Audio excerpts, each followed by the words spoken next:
Let's make Italian meringue.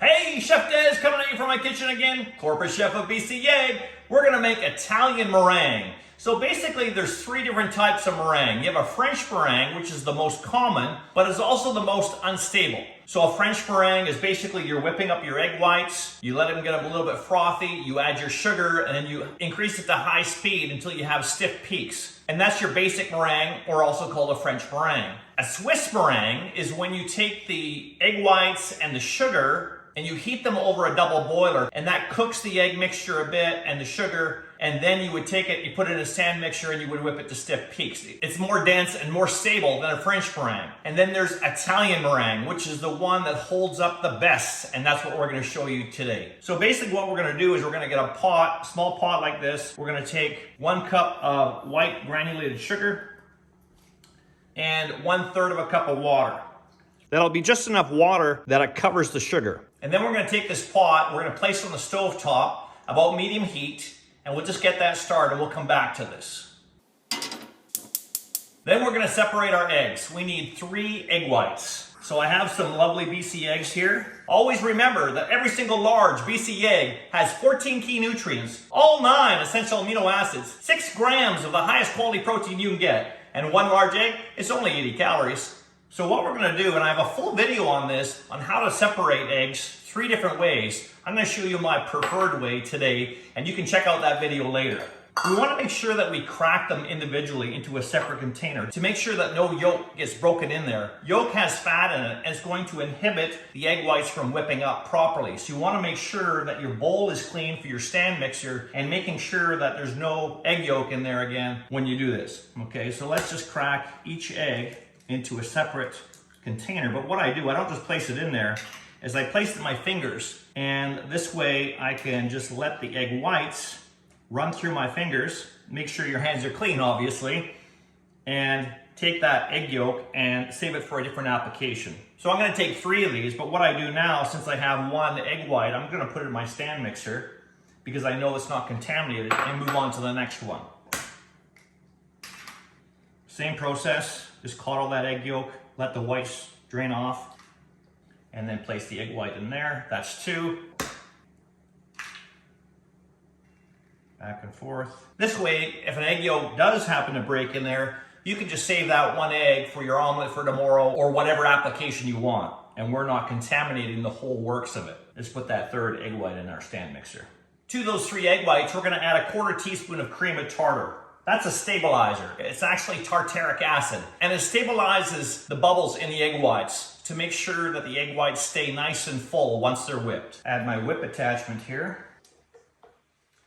And we're gonna take this, turn it on low speed until we have our sugar almost ready.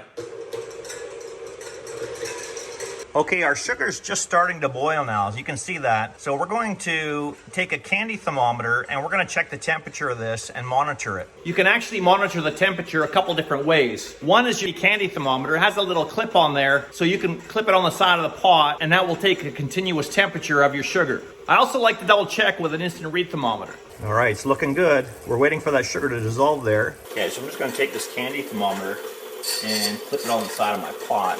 But sometimes it's not enough volume in there to get a good read, and that's where your instant read thermometer comes in. So you can just spot check it. If you find that your sugar isn't dissolving, you can always swirl the pot too. Just be really careful. Now that the sugar is well on its way, we're looking for about a 235 to 240 Fahrenheit temperature of that sugar syrup. I'm going to increase the speed of my stand mixer a little bit. Always be very careful when working with the sugar syrup, especially when it gets really hot like that. You just get a little bit on your skin, it's gonna burn you. Please be very careful. Wear an oven mitt if you have to. Okay, we're getting there. We're about 210 right now, and that last part is just gonna take a little bit longer. They call it softball stage because you should be able to drop a little tiny bit of it into a cold glass of water and form a little soft ball of candy. Okay, double checking with my thermometer, you'll see that we're just getting up to temperature now. All right, we need to increase the speed of our stand mixture now to medium-high and get these whites to soft peaks. Okay, let's check them out. Okay, they're at very soft peaks. Maybe just a little bit under, but that's okay. We don't want to whip them too much at this point. We want to make sure the sugar has a chance to work with this mixture. So we're going to put it back on medium-high speed.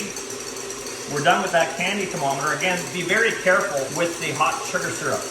And then we're going to drizzle this into the stand mixture while it's on medium-high. You want to try and aim for in between the beater and the side of the bowl, in between there, on top of the egg whites. And you want to do it very, very slowly on medium-high speed.